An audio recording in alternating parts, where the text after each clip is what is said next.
Assalamu alaykum qarindoshlarım. Hammanglarning mush vaqti xayrlik bo'lsin.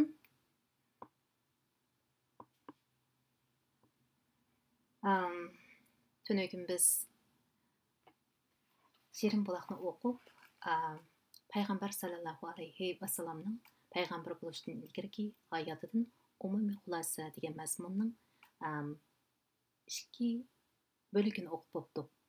Bugun davomini boshlaymiz. Ovozim kelyaptamdi? Rahmat. Unda o'z boshlab ketdik.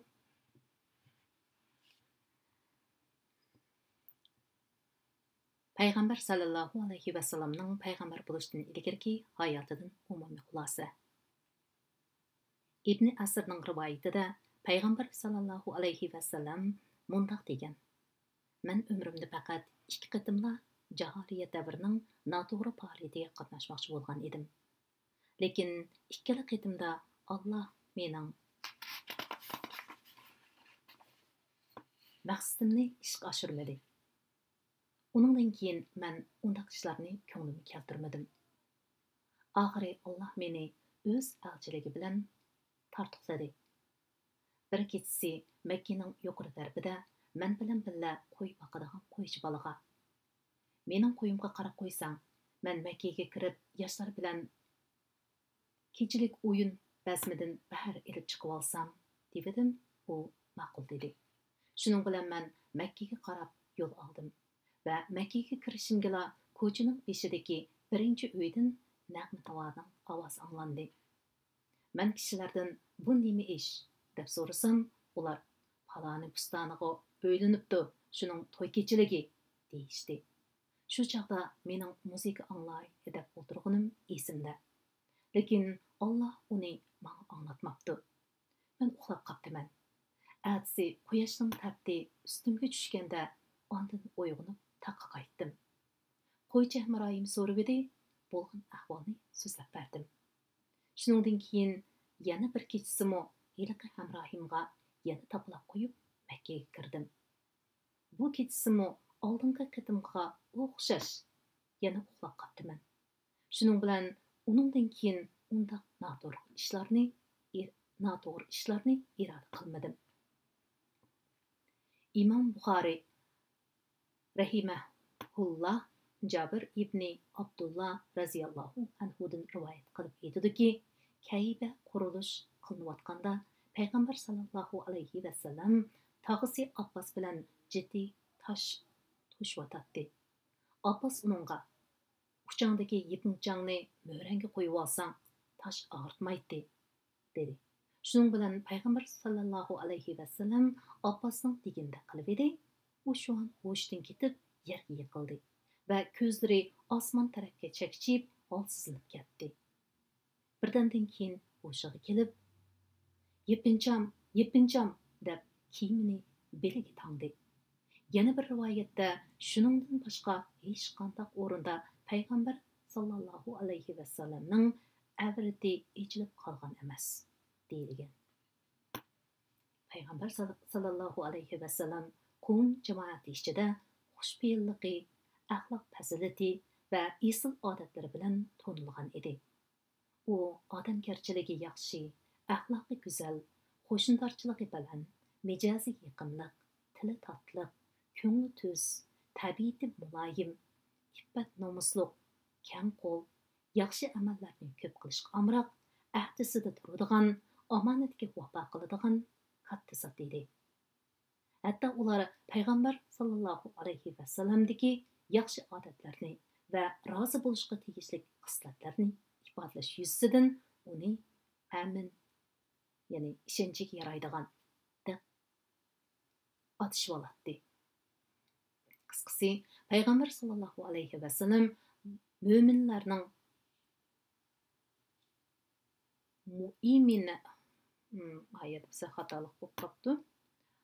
Payg'ambar sallallohu alayhi vasallam mu'minlarning onasi Xadija raziyallohu anha aytgandek ig'irchiliklarga bardoshlik beradi. Yo'qsullarga yordam qiladi.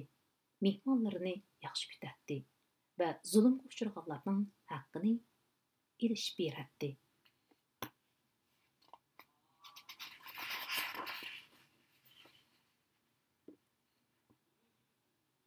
Payg'ambarlik maqomida Hira o'nkiri.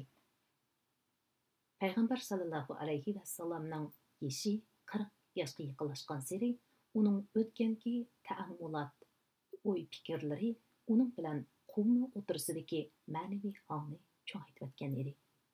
U mushu kunlarda yolg'izlikni xohlaydigan bo'lib qoldi. Shunga u suv va talqon qatorliq osimatliklarni elib Makkadan 2 mil, taxminan 3 kilometr yiroqlikdagi Nur teg'iga joylashgan Hira o'nkiri. Hira o'nkiri u uzunligi 4 gaz, kengligi 1 gazdan 2 gazga qadar keladigan oddiy o'nkir edi. Ga chiqib ketadi. Uning oilasi mo uningga yaqin yerda turadi. Payg'ambar sallallohu alayhi vasallam bu o'nkirda Ramazon oyida 1 oy turib, o'tgan kechgan ojiz miskinlarga osh tomoq berish, istiqomat qilish va atrofidagi koinotning dalil faktları va koinot orqasidagi yaratquchining zo'r kuch-qudrati to'g'risida tafakkur yurgizish bilan vaqtini o'tkazadi. U o'z qavmining turoqsiz sherik aqidasidan va mavqasiz mujmal tasavvurlaridan xotirjam bo'lolmayotdi. Payg'ambar sallallohu alayhi vasallamning mundaq yolg'izlikni ixtiyor qilib qilishimi Alloh taoloning o'rlashtirishi bo'lib, bu uni kelgusidagi ulug'vor ishlar uchun yetishtirib chiqish uchun edi. Bundaq cho'ng vazifani ustiga elish umid qilinayotgan har qanday bir ruh egisi insoniy jamiyatning amaliyatiga ta'sir ko'rsatilishi va u jamiyatning ta'tir iqimini boshqa yoqqa buriy olishi lozim. Uning uchun bu ruh egisining arlab yolg'iz turishi, hayotlik mashg'ulotlaridan va turmushning besimidan, shuningdek kishilik hayotini butunlay chirmab oladigan parcha-purat g'am-g'uslardan xoli turib, ma'lum vaqtni fikr, tafakkur bilan o'tkazishiga to'g'ri keladi. Janobi Alloh Payg'ambar sallallohu alayhi vasallamni oshu ulug' omonatni ustiga elish, dunyo vaziyatini Alloh taoloning irodasiga loyiq o'ngshash va tarixiy iqimni o'zgartishga loyiq istidodli qilib yetishtirib chiqish uchun mana shunday o'rlashtirgan edi. Alloh taolo Payg'ambar sallallohu alayhi vasallamdagi bu xilvat xumarliqni uni payg'ambarlikka tayinlashdan 3 yil ilgari salgan bo'lib, u bu 1 oylik yolg'izlik holatida mavjudiyat ruhi bilan erkin parvoz qilib, Alloh taolo izni qilsa, ashu g'aybi olam bilan barli keldi qilish vaqti yetib kelgicha mushu dunyoning keyindagi g'oyib olam haqida keng kushada tafakkur va mulohiza yurgizadi. Jibril alayhissalomning vahiy elib kelishi. Payg'ambar sallallohu alayhi vasallamning yashi 40 ga to'shib edi. 40 yosh odatda insonlarning rosa takamullashgan mazgili bo'lib, aytilishicha payg'ambarlar mushu yoshlarda payg'ambarlikka avatilgan. Payg'ambarlikning dastlabki bishoratlari uning hayot sahifalarida g'ilpal chiliqishga boshladi. Payg'ambarlikning dastlabki bishoratlar avval rost tushlardan boshlandi. Shung u tush ko'rsila go'yo tong nuridek ro'shan va aniq ko'radi. Bu holat 6 oydek davomlashdi. Bu yerda biza kichik izohat bor ekan. 6 oy davomlashdi deganda Imom Bayhaqning rivoyatida Ibn Hijri rost tushining davomlashgan vaqti 6 oy chamasida bo'lgan degan. Buning asoslanganda nabavvat payg'ambar vazifasining rost tushi bilan boshlanishi payg'ambar sallallohu alayhi vasallam 40 yoshga to'shgandan keyin u tug'ilgan oy Rabiul avvalda boshlangan bo'ladi. Ammo rasmiy payg'ambarlik vahyi buyrug'ini shu yili Ramazonda topshirib olgan bo'ladi. Payg'ambarlikning muddati jami 23 yil bo'ldi. Bu rost tushmi? Aşı payg'ambarlikning 46 qismining biri edi. Payg'ambar sallallohu alayhi va sallam aralab Hira o'nkirida istiqomat qilayotgan mezgilning 3-yili Ramazon oyida Alloh taolo bu dunyo aholisini o'z rahmati va tortiqlashni iroda qildi chig'i payg'ambar sallallohu alayhi va sallamga payg'ambarlikni vahiy qildi va Jibril alayhissalom orqali uningga Qur'ondagi bir qancha oyatni nazil qildi. Vahiyning boshlanishiga oid ahvollar. Munosabatli materiallarga nazar solib ko'rganimizda bu vaqtni shu yili Ramazonning 21-kuni dushanba kecha edi deb bekitishga bo'ladi. Bu milodiya 610-yili 8-oyning 10-kuniga to'g'ri keladi. Payg'ambar sallallohu alayhi va sallamning yashi shu vaqtda qamariya kalendari bo'yicha 40 yoshga to'shib 6 oy 12 kun oshgan edi. Shamsiya kalendari bo'yicha 39 yoshdan 3 oy 12 kun oshgan bo'ladi. Biz Aysha Siddiq raziyallohu anhoning so'ziga quloq solaylik. U bizga kufri va ozg'unlikning qorong'u zulmatlarini yerib, oxiri hayotlikning ozg'un yo'nalishini o'zgartgan va tarix siziqini uruslagan ilohiy nurning sho'lisini ashu voqeaning tafsilotini so'zlab berdi. Payg'ambar sallallohu alayhi va sallamga vahiy ang dastlabda rost tushlar bilan boshlangan. U tush ko'rsila tong nuridek ochiq va ro'shan ko'ratdi. Shuningdan keyin u yolg'izlikni xohlaydigan bo'lib qoldi. U Hira o'nkirida oilasiga qaytmay necha kun istiqomat qiladi. Ondan Harijaning yeniga qaytib, yana oldingiga o'xshash o'ziq to'lib rastlab chiqadi. Oxiri bir kuni uningga haq farmoni keldi. U bu chaqda ashu Hira o'nkirida yanala xilvatda istiqomat qilib o'tadi. Şu an payg'ambar sallallohu alayhi va sallamning oldida bir farishta paydo bo'lib, "O'qi" dedi.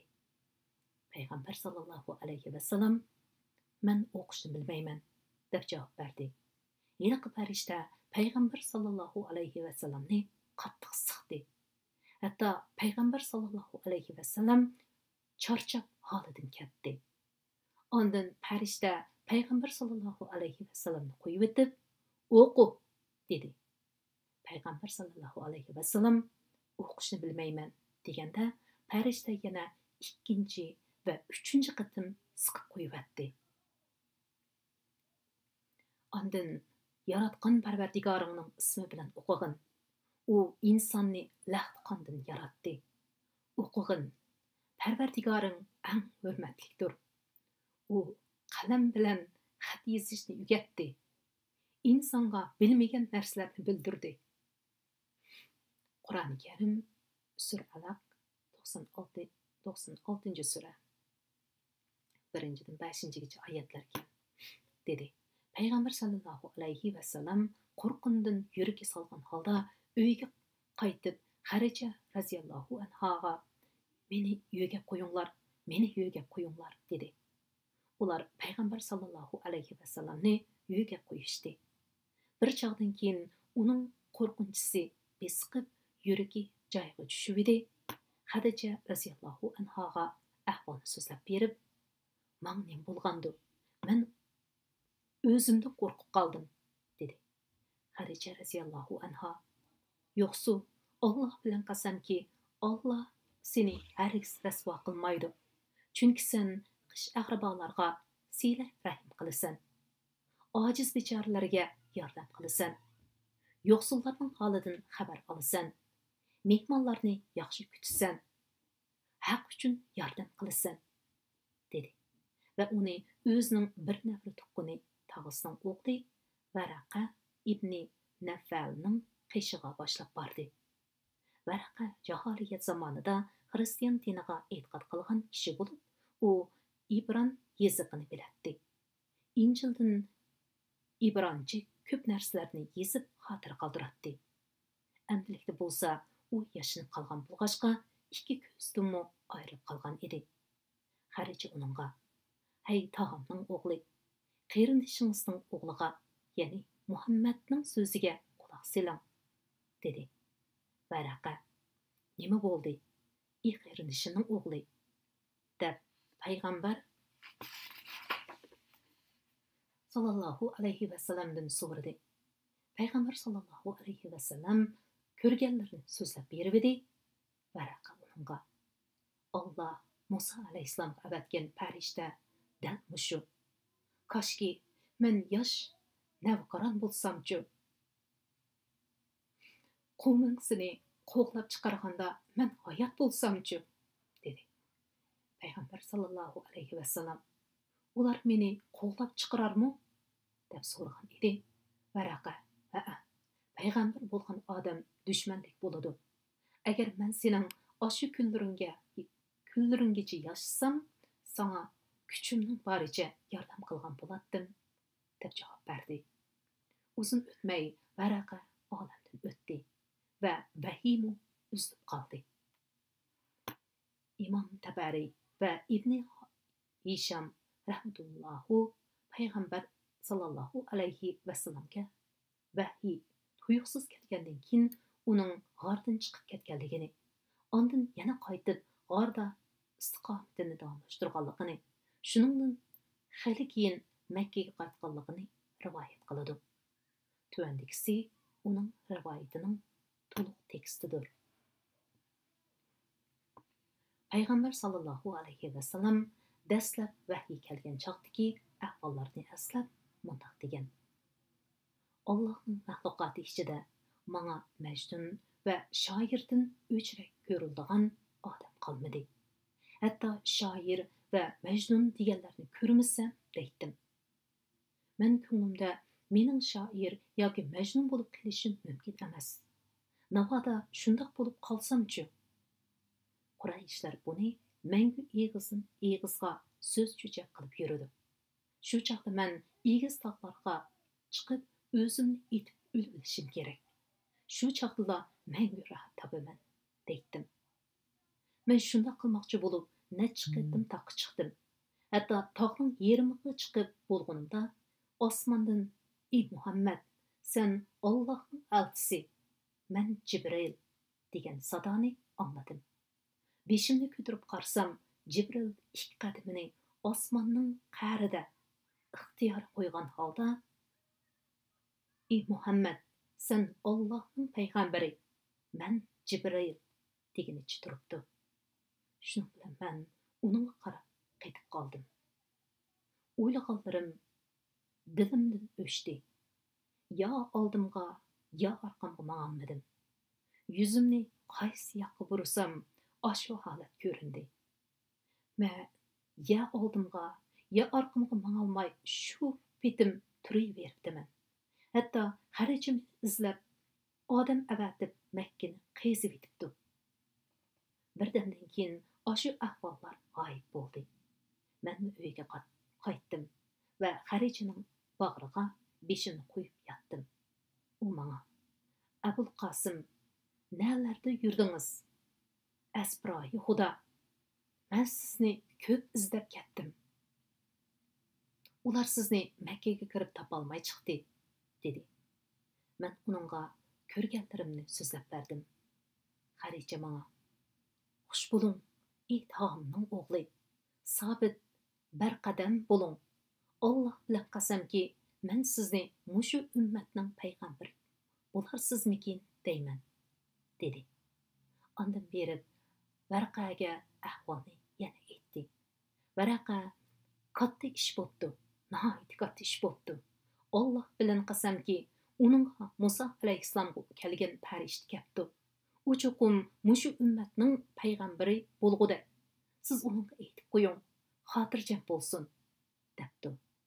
Xaricha qaytib kelib, manga Varaqaning aytganlarini so'zlab berdi. Bu qitim payg'ambar sallallohu alayhi vasallam heliqi g'ordagi istiqomatini oyoqlashtirib Makkaga qaytib kelib edi. Varaqa uni yo'qlab keldi va uning og'zidan ba'zi ahvollarni anglab, Alloh bilan qasamki, siz cho'qim mushu ummatning payg'ambari bo'lgudaksiz. Sizga Musa alayhissalomga kelgan katta farishta kelibdi, dedi.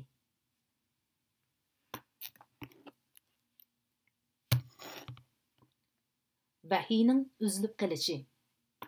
İbn Sa'd Abdullah İbn Abbas radhiyallohu anhudan vahiyning uzilib qolgan vaqtning faqat bir qancha kunlar davomlashganligini naql qiladi. Har qaysi taraflarga nazar solganimizdami, mushu qarashning to'g'ri ham ishonchli ekanligi ayon bo'ladi. Ammo vahiyning uzilib qilishi 3 yil yoki 2,5 yil davomlashgan degan so'zlarning hech qanday bir fakt asosi yo'q. Biz bu yerda uningga radiya berib o'tirmaymiz. Payg'ambar sallallohu alayhi vasallam vahiy uzilib qolgan mezgillarda qattiq beharamlik va g'am andishi his qilgan edi. Uni har tarafdan hayronlik va qo'rqinch bosatdi. Imom Buxoriy rahimahulloh Kitobut Taibir degan bobda tuvandagidek bayon qilgan.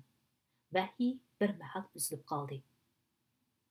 O'qishimizcha bu chog'da payg'ambar sallallohu alayhi vasallam qattiq titit bo'lib, necha qitim tog'ning qiya cho'qqilariga yetib borgan.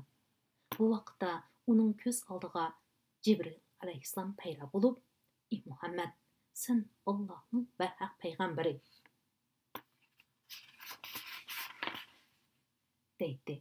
Shuning bilan payg'ambar sallallohu alayhi vasallamning dili taskin tepib, ko'ngli oromga tushadi-da, yana qaytib keladi.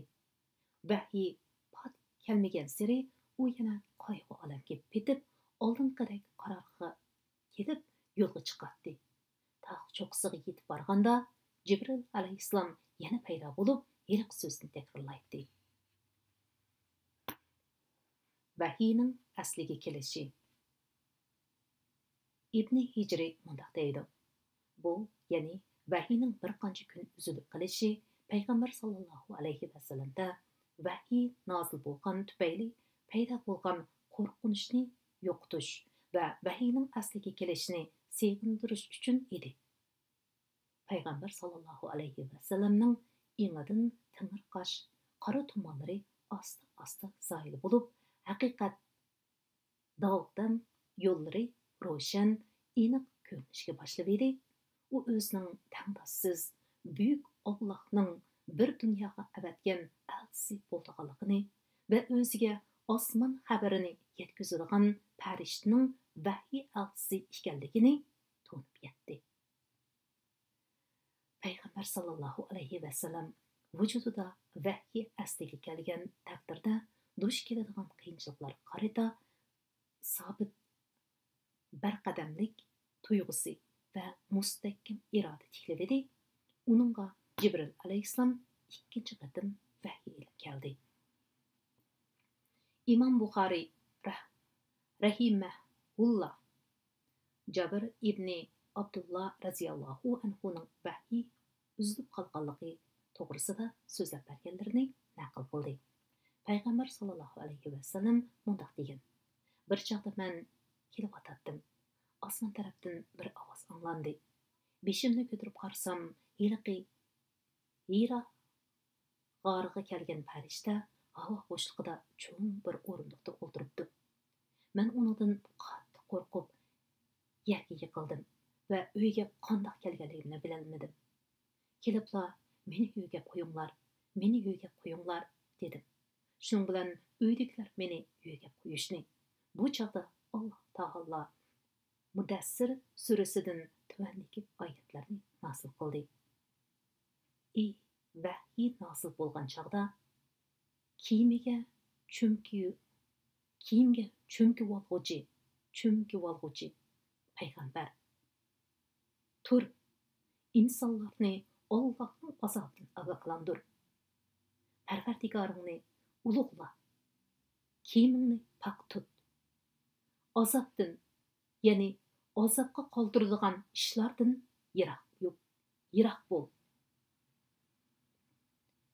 Shundan keyin vahiy uzilmay nazil bo'lishga boshladi.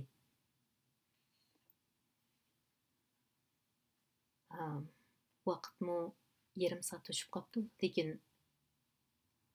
men o'zim o'qishga yomon qiziqib ketyapman. Shunga yana bir oz davomlashtirib o'qishni to'g'ri topdim. To'g'ri tushunasizlar. Vahiyning turlari haqida umumiy tushuncha.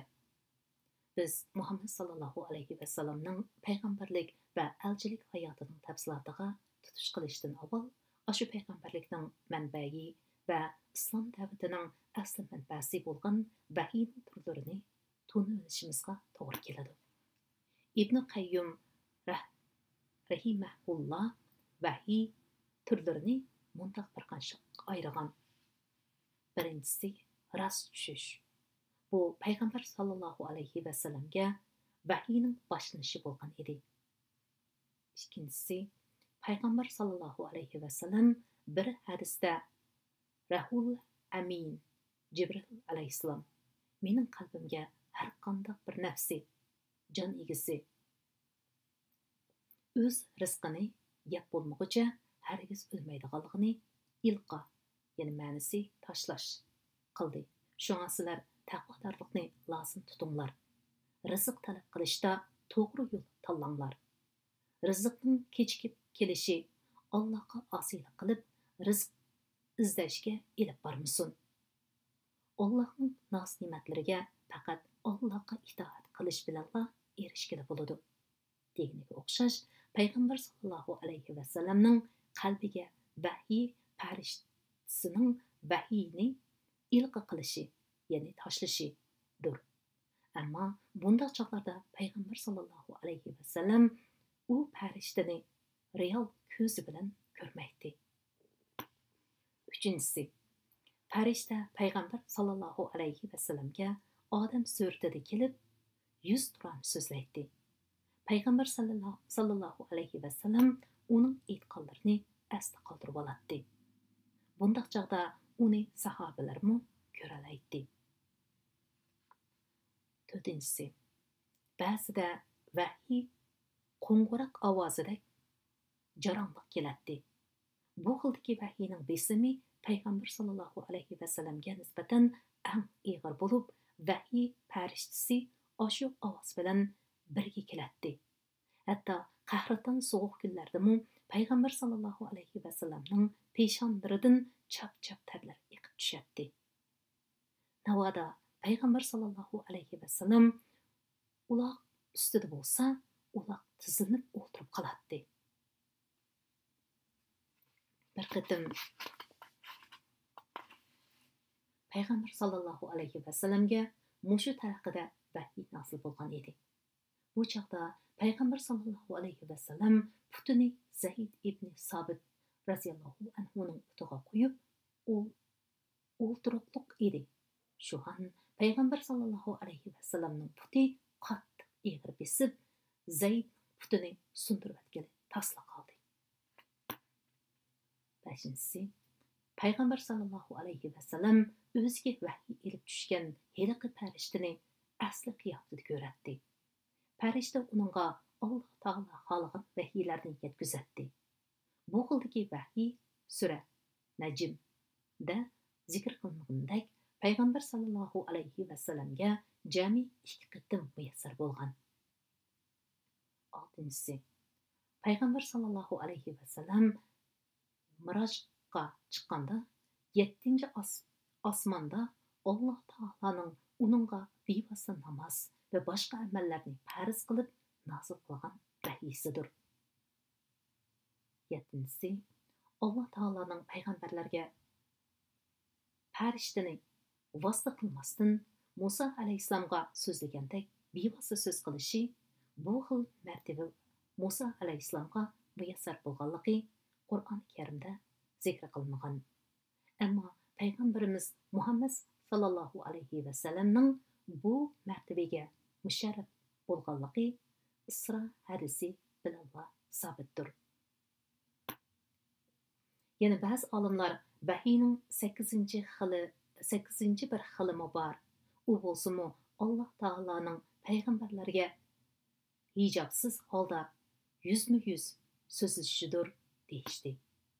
Bu ahli salaf burun ma'nisi burunqi o'limalar bilan ahli halaf ma'nisi keyingi o'limalar orasidagi ixtilofli masaladir. Alhamdulillah, vahiyning 1 va 8 martabasini ozroq qisqartib zikr qilish bilan vahiy turlarining tunishtirilishi oyoqlashdi.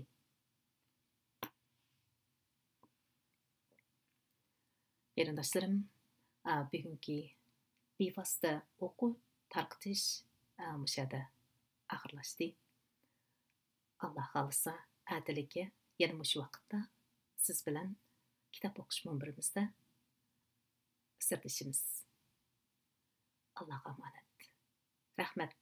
Nazar vaqtinglarni chiqarib bu sirani anglashga vaqt berganinglarga Alloh rahmat qilsin.